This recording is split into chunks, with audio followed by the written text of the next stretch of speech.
Sunt Cristina Bordianu, am 53 de ani, am 2 copii, sunt medic stomatolog. Mi-am petrecut aproape 25 de ani într-un loc de poveste pentru mine, cu pasiune și dorința de a face bine tuturor oamenilor și mai ales copiilor pe care îi tratez, pentru a le reda zâmbetul și încrederea în ei. După părerea mea, politica este despre și pentru oameni, sau ar trebui să fie despre și pentru oameni. Locuiesc de foarte mulți ani în sectorul 6.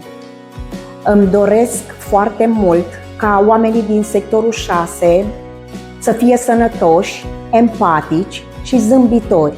Îmi doresc să întâlnesc peste tot doar zâmbete. Zâmbete de copii, zâmbete de părinți și neapărat și zâmbete de bunici. Pentru toate aceste zâmbete am găsit soluții prin niște proiecte minunate.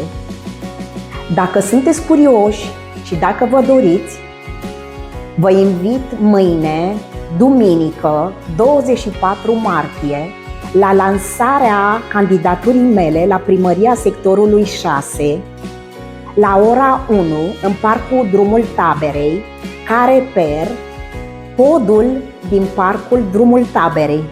Am emoții mari, am nevoie de prezența și susținerea voastră. Această girafă nu o țin întâmplător în brațe. Sunt multe surprize și pentru părinți, și pentru copii, și pentru bunici. Vă aștept cu tot sufletul.